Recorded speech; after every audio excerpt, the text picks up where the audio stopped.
Hello everyone, and welcome to our first episode, our inaugural episode of what we're calling the SoulDeep Science podcast, where we discuss all things having to do with, obviously, SoulDeep Science, all things having to do with Psychomorlex, which we'll explain what that is in a second. We're really trying to restore the image of God in families, in marriages, and also individuals as well. That's where it really starts. And that's what the crux of this whole program is. And this is all due, thanks in large part, to my friend, my mentor, my co-host here. His name is Dr. G.C. Dilsaver, the founder of Psychomorlex, the recoverer of this great patrimony that we have. So I just want to welcome Dr. Dilsaver for joining us. It is his podcast, obviously. I'm the host, he's the co-host. And thank you again for joining us, Dr. Dilsaver. You're welcome, Kyle. It's my pleasure. This is a great opportunity to you can get the practice of psychomorlex out there and promulgated. And this is my actual psychotherapeutic room where we undergo the sessions virtually. So as we have a chalkboard in the back, and that's where we explicate and diagram the topography of the soul. We show how all that interacts in a systematic, scientific way. And that's what this program, this podcast is about, explicating psychomorlex and showing the validity through the explication, through the scientific analysis, through the philosophical analysis, through the clinical analysis of it. And now that is something that's remarkable if you look at the mental health profession, this juggernaut that is ubiquitous. That is something it cannot do. It doesn't matter who the clinician is or the scholar is, they can't do that because it's not a science. Unless possibly it's the science of manipulating the human soul or the science of some sort of totalitarianism. But it's not the science of the soul. It doesn't help the soul. In fact, quite the opposite. It harms the soul. It causes iatrogenic harm. The physician or a clinician-induced harm.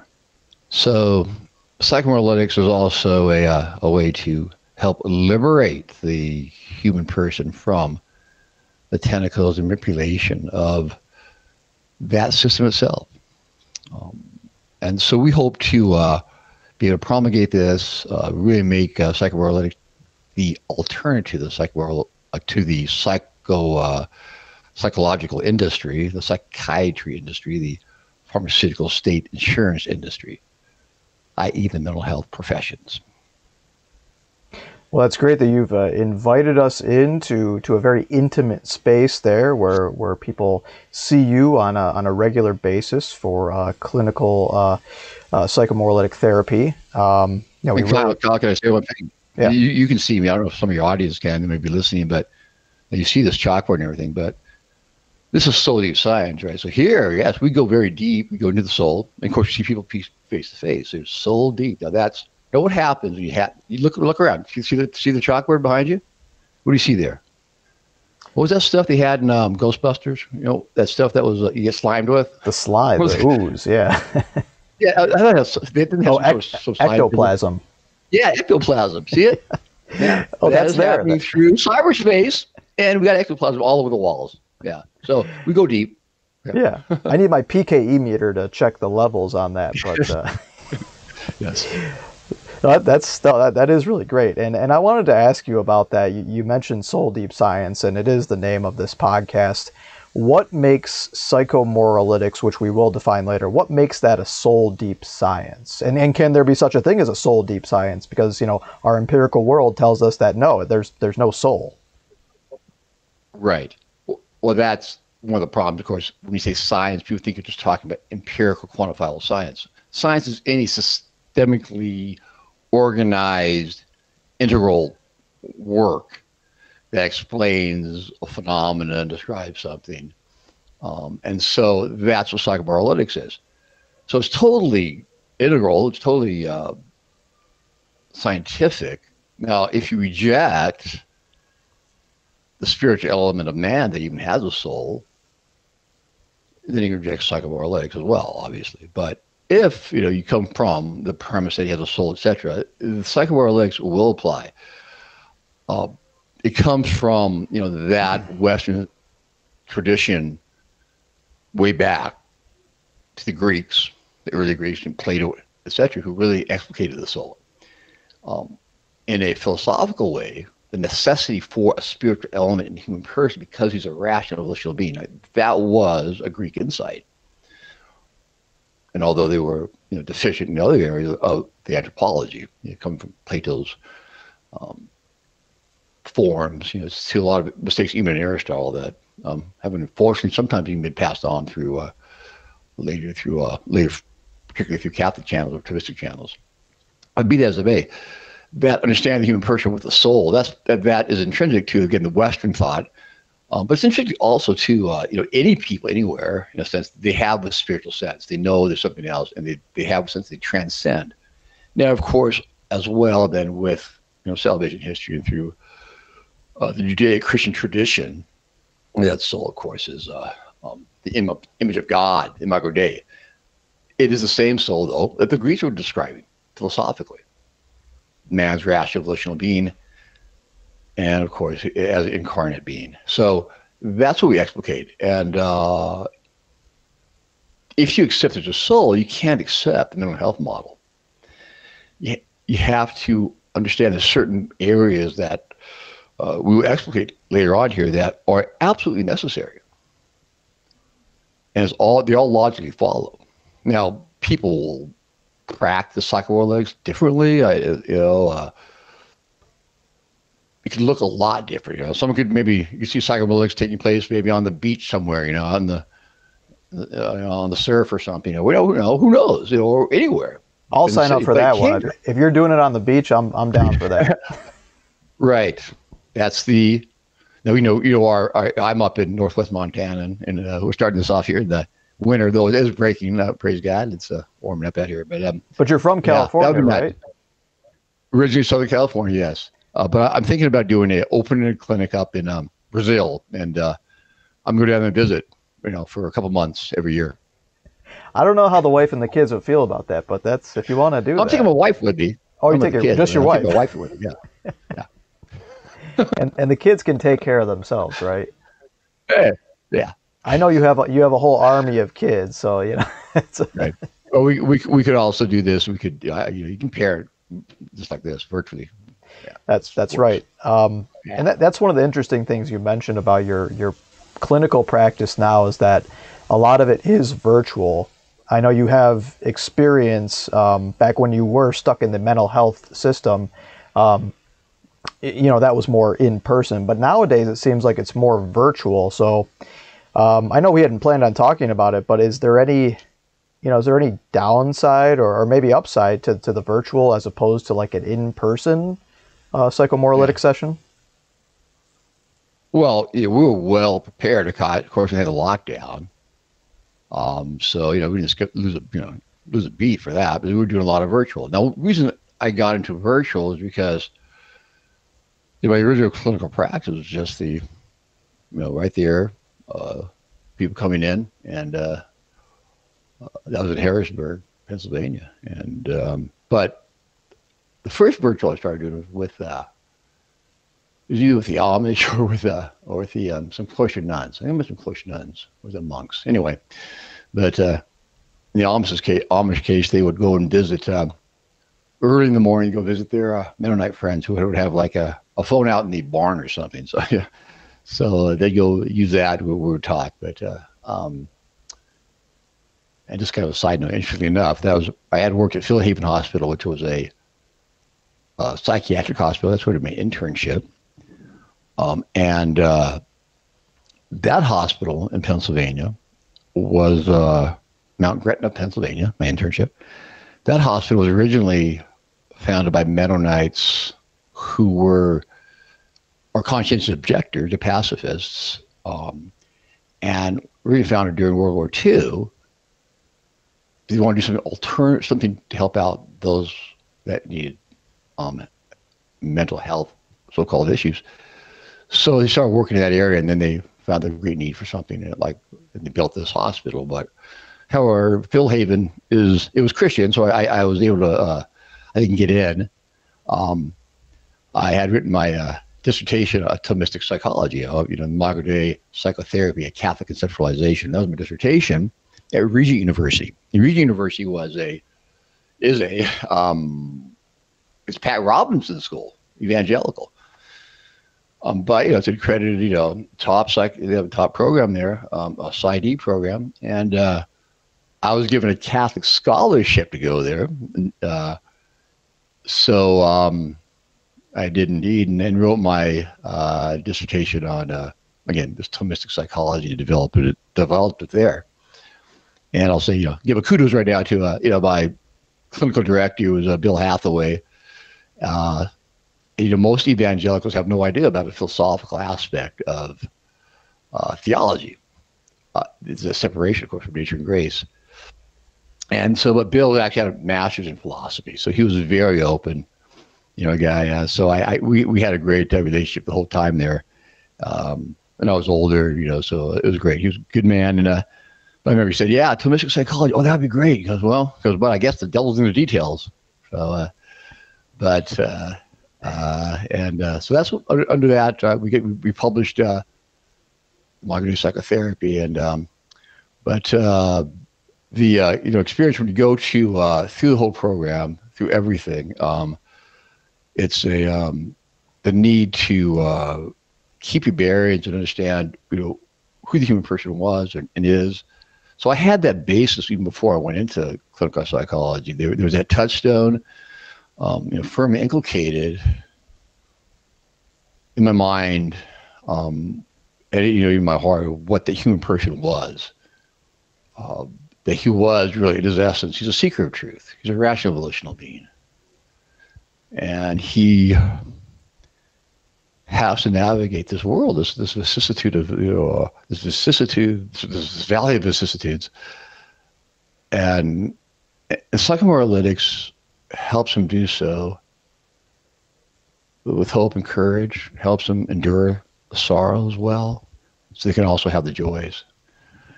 And so this whole journey has led us here, and we'll explicate again more deeper, any questions about my, clinical training background, what have you.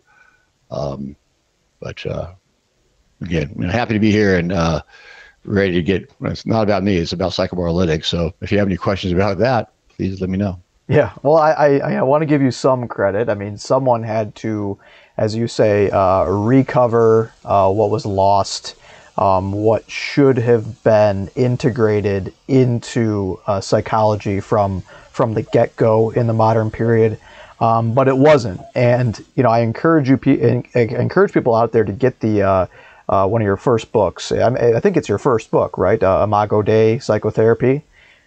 Yes, that was actually developed from my dissertation. Yeah, as you mentioned. So I encourage people to get that book. There's a lot of history in there about how modern psychology developed. A lot of it very, very Christian, very Catholic, believe it or not. But things went awry, we'll say. And your book, I think, gives a good explanation as to why that is. Of course, that things did not just go awry with in psychology, right? Yeah, they were awry, universally. The culture, the church, entertainment, politics, all that, right? Yeah, there was an overall kind of a real watershed moment, early on, but it's been happening for a long time. But anyway, yeah, we'll explain all that hopefully. Yeah, we will definitely get into that. There's just so much to talk about when we talk about psychomorlex, SoulDeep science, a lot of things to define, and hopefully we'll get into a lot more of those definitions in future episodes. But I just wanted to give people kind of a brief brief intro as to what SoulDeep Science is, what Psychomorlex is, a little bit of a background on you, Dr. Dilsaver, because this is you've been helping people for decades using this method, and it really works. You've helped me personally. I am in an internship with you right now, studying psychomorlytics along with some other gentlemen, and we encourage you all out there. If you would like to study the science of psychomorlytics, if you'd like to become a clinical practitioner of psychomorlytics, or if you need help yourself from a trained clinical psychomorlytics a person who studied that, if you need help yourself, or if you'd like to study this, we encourage you to go to our website, which is SoulDeepScience.com, right? Right. Yes. And we don't now. No, we all need help. We're all in the continuum. Okay, but not everybody needs to come and see a clinician. I mean, really, this is if you want to come and see a clinician, then you probably do need to see a clinician. But the point being is, we all need it, and some people have got to the point where it's becoming more urgent. And again, if your alternative is going to the mental health system, then you come here instead. But let me say as well, though, that it's interesting because this is, you said method, so that's like, okay, hey, he's got to keep it for the method. Well, this is not a method. This is the way, the only way there is. And that's what I mean by that. If you will, what this is, again, based on the true topography of the soul. If you look at maybe in a military sense, as a former Marine, if I can say that, it's a, but this is like the strategy. So we offer the strategy. This is what we have to do. We have to abnegate the soul of this pride and self-love and those ego-binding passions. So this whole process. But that's the strategy. You have to have the strategy inside, okay? That's something that the mental health system does not have at all. Clueless what the strategy is. Because they don't know what the mission is. They don't know what the goal is, okay? That's what we do know, because we're going to free the Imago Day, man in his rational, volitional being, so he can walk his journey in this world with courage, freedom, and love. So that's what we do, through this process. And so it's not, that's the strategy. Now the tactics, though, that's going to vary. Like I said, that all can vary. And there's a lot of great tactics that come from the mental health system. The different ways of teaching, pedagogy, application, behavioral, all these things, they all apply. But they're useless if you don't know where they're going. So that's like what Psychomorlex is able to harness. Everything is good in those tactics and bring it together. And they're actually going to be superlative. They're going to find a synergistic and superlative action because they're actually going toward what the teleology of the psychomorlytic process should be. And so that's what we do. So as Thomistic philosophy itself was described, I think it might have been Jill Sonner or something, but as a supra philosophy. So it takes within all the truths of all philosophies. It's not afraid of that. It's always open. It's always a neo-Thomism. You have to have that. But it brings these truths in. It's able to do that, and then integrating them, and then again they again reach even a further efficacy or truthfulness, or in clinical case efficacy for the therapeutic purposes. So what Psychomorlex does is kind of like what Thomistic philosophy did for Christendom, you could say. It brings all those things in. It evaluates them to see what's true and what's false. As you were saying, if you apply this to the modern psychology, there's good things in there, but they need a proper foundation. They need to be filtered through a psychomorlytic lens. Right. Well, as I said, specifically, I was saying the tactics. Now, I'm going to say tactics are going to be something like, okay, you're biting your nails. Okay, so put a rubber band around your wrist and snap it. Okay, so, but that's a small thing. But why do you want to stop biting your nails? And such a why you bite your nails, going down deeper. So that's what we do. But we will utilize everything, and there's ways of getting truths across to other people. Pedagogy, those things are, those things are all that. We don't have a market on that. There's different therapists. There's going to be a lot of therapists out there that hopefully they can be better therapists than I am. and then they're going to be able to, or they work with other people better. And those are all that's the art of therapy. So I'll say that the art of therapy is the tactics. Those things can all vary. But what we have is the strategy, because what we have is the teleology of the human person. So mental health system does not know where the human person is going. They don't know, so they obviously don't know how to help them get there. Now, we don't posit in Psychomorlex the human person is going to heaven. I mean, that's an area of faith, but we do posit that he's a seeker of truth. And we want him to seek that truth, which, when embraced with a volition, is loving the good. We want him to be able to do that freely through his life. And, as a seeker of truth, yes. I believe that truth is going to be found in our Lord Jesus Christ and him crucified. And therein we find, the freedom, of the soul, the true fulfillment of the human person. But the point being is that it is as a seeker of truth, and that means any person, a seeker of freedom, of liberation, any person, someone who does not want to be manipulated, does not want to be a mere pushed around by passions or fears. And that means pushed around by what? By bullies. Be those bullies other people, and definitely the state and corporation. So that's the difference. So that strategy is absolutely right. And any tactics that can be used with integrity with that are welcome. And that's all the genius, that of all the people that now are coming to psychomorelytics and applying it, and their practices, learning about it, like yourself, doing the internships, and part of the process too is an entrepreneurship. For the clinicians, they go out there and preach this, if you will, psychomorelytic gospel to as an alternative. So, but it's an exciting time, and we welcome again all the interest, like you mentioned, of those that would like to study in this field. Receive a master's degree, equivalent to a master's degree in this would be the first stage, and then the second stage of it would be equivalent to a licentiate degree in the Roman model, if you will, similar to a doctorate, if you will.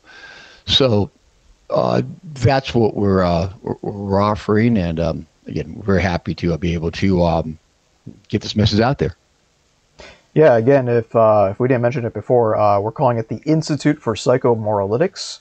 We're actually starting this coming fall, and again, all that information can be found on our website, SoulDeepScience.com. Dr. Dilsaver, thank you so much for joining us. This fall, we're starting the new online program that has some elements later on in the program that have in-person, in vivo sessions. We're more of like a retreat, if you will. We get to know each other, but that's really to help build up the bond of clinicians for the future. You really need each other, and you have to have that community, even if most of the time it's virtual. But it's nice to be there in person. So that's part of the program. But this is the first time we've offered this, this whole revamped program. That's all thanks to a lot of guys, yourself as well, and a lot of the interns and everybody that's working with us as clinicians to bring this out there and get it out there in a way that's going to be effective. We've been training you guys, other people for a long time, but this is the first time we're going to get it out there. Hopefully it's larger numbers. So really, again, the need is urgent, so we need to have clinicians, and we know there's a lot of people out there that are very desperate need of these services. So by the grace of God, this will take off like a wildfire. Amen. I believe that to be true. All right. Again, the website is SoulDeepScience.com. And Dr. Dilsaver, we will talk to you in our next episode. All right. Peace be with you. God bless.